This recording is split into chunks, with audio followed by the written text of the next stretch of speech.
Hello from the garden. Today it's exactly 4 weeks and 1 day ago that I sowed my polyculture, and I would like to show you a little update, and you can see how our polyculture here in the Netherlands is doing.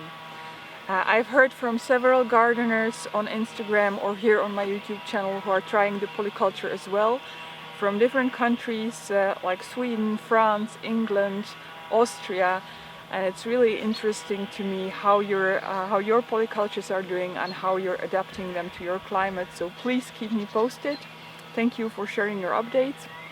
There are even people in Australia who are trying the polyculture for the cool season. So that's really exciting to see how it can be used in different climates as well.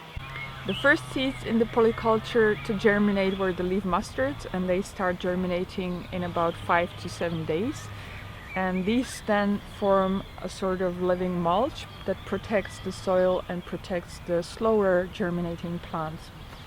We had a really cold spell last week in the 4th week of the polyculture. The temperatures in our area went down to minus 10 degrees Celsius, which is 14 Fahrenheit. I don't think it was quite as cold here, but it was probably minus 6, minus 8 here as well. I was tempted to cover the plants to protect them from the cold, but because I did not share this tip in my video, I decided against it and I left the polyculture unprotected. And as you can see, it went really well. The plants are doing great. My hunch is that the mustards, which are probably the hardiest of the vegetables, help to protect the smaller plants as well. The first harvest from the polyculture was 3.5 weeks after sowing, and so far we've harvested 400 grams of delicious, basically microgreens. Mostly it's the leaf mustards, but now I'm also beginning to harvest the lettuces.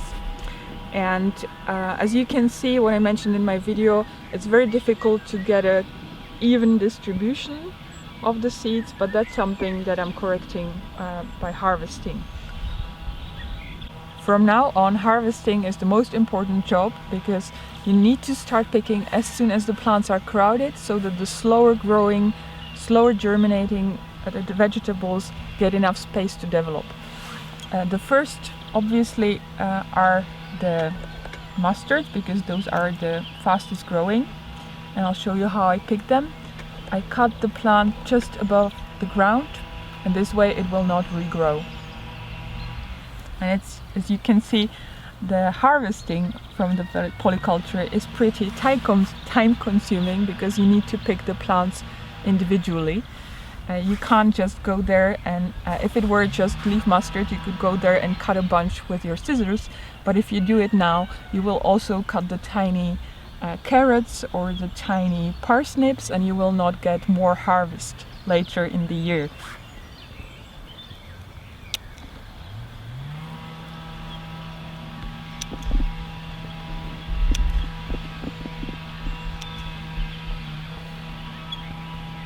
Because the harvesting from the polyculture is so time consuming, it would definitely not be suited for commercial production. But it is really well suited for home gardeners who are looking to get a big harvest from a very limited space. Because now, if I were just growing mustards, I would pick them, then I would have to sow lettuce and wait again for weeks before I could harvest again. But now I pick the mustards, and the lettuces are immediately coming up and filling the available space. As I said before, it's very important to keep up with harvesting so that new plants have the space to develop. And I think that from now on we'll be able to pick a salad from the polyculture every day.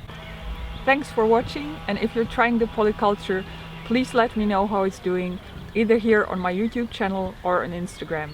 Happy gardening!